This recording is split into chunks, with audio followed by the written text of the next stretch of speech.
I was recently amazed to discover the widespread adoption of WhatsApp in the UK, where the popular chat app boasts over 30 million users as stable in daily life. I also learned that investment banks in the US, such as Goldman Sachs, Barclays, Citibank and Credit Suisse, have all been fined substantial amounts for permitting their employees to use WhatsApp in their client dealings, resulting in costly penalties. At the same time, the FCA in the UK has initiated regulation in the broad financial sector regarding consumer duty. This sparked my interest in the potential of WhatsApp in the context of UK financial advice and wealth management, and how advice firms can utilise its convenience while mitigating the risk it poses. To discuss the opportunities and the risks, I'm delighted to have with me today Douglas Orr, CEO of Message Matrix, a secure messaging platform that integrates with WhatsApp and SMS, allowing staff to communicate with clients in a compliant manner. Douglas, welcome, good to see you. Pleased to see you, Roland. Well, it's fabulous for you to take the effort and make the journey up from, where you come from? Chilterns. Okay, which is, was it misty when you left this morning? It was misty and cold. Yeah, it's been misty and cold all day here today as well. But the sun is, I can see, beginning to break through and burn off the mist. So, Douglas, tell us a little bit about yourself, your background, and really explain your motivation behind Message Matrix. Yeah, certainly. As you can hear from the accent, I'm from overseas. I'm a Canadian-born engineer. I've been in the UK for over 20 years, though.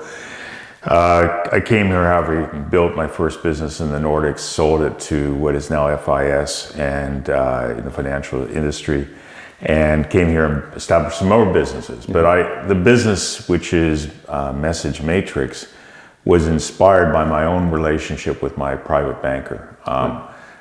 If we wind back the clock, there was some beautiful Canadian technology from a company called BlackBerry about 12, 13 years ago. And I was addicted to my BBM, BlackBerry messaging service, but then BlackBerries went the way that they did. And WhatsApp came into my life about, as a replacement. And, WhatsApp was first of all very much part of my personal life.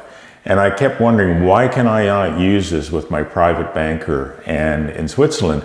And the answer came back, I can't use it, and here are the reasons why. And I was frustrated with that because I think that messaging is fantastic. It is my preferred choice of communication when I'm not face-to-face with somebody like yourself, Roland. It's an extension of our conversations, how we speak, hence it's called chat. Yeah. And I believe it has the power to reduce the emotional distance between two parties and to be more concise and accurate, while allowing conveyance of feeling and empathy in relationships. And in the context of professional services, being closer to our clients, being able to empathize with our clients, get a better understanding of what their desires are, I think are attributes that we should be embracing in the financial industry. So the genesis was, what do we need to do for messaging that it doesn't currently do in order to make it something that is compliant, that does allow the compliance department, the security department to say, hurrah, finally something has arrived that allows us to say, yes, go and use WhatsApp with your clients. And I guess, it's an interesting thing because, of course, there are loads of chat apps, aren't there, out there? Lots of instant messaging applications in common use. But I guess the main differentiation between these and WhatsApp is the adoption, which is significant, isn't it?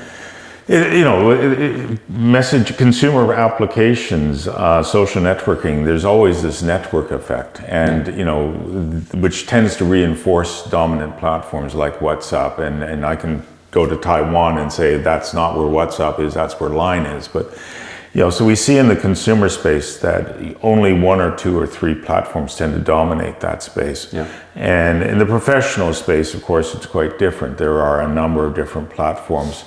The granddaddy of which, of course, is Slack, and then many other solutions which have followed on in its wake. Yeah, fair enough. And obviously, having such adoption presents massive opportunities. But in the introduction, we talked about the risks, obviously, the impact on US banks and the fines that they've received. So what about the UK market? What about the opportunities WhatsApp presents, but also the risks, and what should firms be doing to mitigate that? Well, when I've been working with the financial industry, talking to the financial industry clients and prospects for the last 8 years about this issue. And at first there was a reluctance to admit that it even existed. You know, the approach was don't ask, don't tell. With regards to staff, don't tell us that your clients are messaging you on WhatsApp, and we won't ask, but you know the policy here. And this policy, this approach to WhatsApp usage has been remarkably persistent, despite the fact that the FCA brought in regulation in January 2018 to say you must explicitly be capturing this communication. But in my experience, you know, there was a survey last year, over 80% of all UK financial firms still did not have a plan at that point in time to capture it. Now, with the advent of consumer duty of care legislation, which starts taking effect this year, it's no longer a nice to have, it's becoming a necessity. And this is similar to, if I look back over the years, things like MiFID II were a step change in how you did your services. GDPR, which addressed broader commercial markets, was similar. And consumer duty of care, based upon my conversations with consultants, with clients, prospects, and partners, is that it's being taken very seriously. Like MiFID II, like GDPR, it's something that either you embrace and make the investments, or actually you need to probably leave the industry. Now, simple as that, huh? It's as good as that. Now, the positive news is that there's a lot of benefits if you do embrace it and not just tick the box that you. And I think this is where these other institutions ran into trouble, is that they had an existing solution. They said, can you add a WhatsApp integration to it, which they did. But the result was a very poor experience. These products were never built around a client engagement piece. They're typically built around internal communications, and internal communications and collaboration is very different from working with a high value wealth management client. And consequently, the clients and staff of these organizations that you named earlier ended up gravitating back to what was in their pockets, back to using native WhatsApp or Apple Message or whatever the case might be. But the good news is that if done properly, this allows you to get closer to your clients, to engage with them at a rate of efficiency, comparing to write a message to writing an email response, to get the benefit of bringing more clients to you with less friction, so that you now are engaging with more clients more frequently at a lower cost. And then the big benefit that people don't see when they're considering this is actually there's a lot of functionality that organizations need to do their job. You know, some of it, you know, business that Curo is providing the services that allow a wealth manager to do a fantastic job on behalf of their clients. And the expression of those workflows as a conversation is where we're hoping to work with companies such as Curo. Because we believe ultimately service is about a conversation with a service provider. I mean, there's no doubt, you know, that the advantage, as we mentioned, that WhatsApp has is the penetration, the utilization, the adoption. But back to Message Matrix again, because you've mentioned consumer duty, you've mentioned the risks associated with unfettered access to uncontrolled messaging. You're right. I mean, it's great having messaging because it's immediate. It's in your face. You know, you don't ignore it, do you? And it's easier to engage with somebody via that medium than via email, which perhaps is regulated or captured in a better, more consistent way. But how does Message Matrix help a firm ensure compliance with the likes of consumer duty, ensure that that information is captured in an ecosystem that is secure?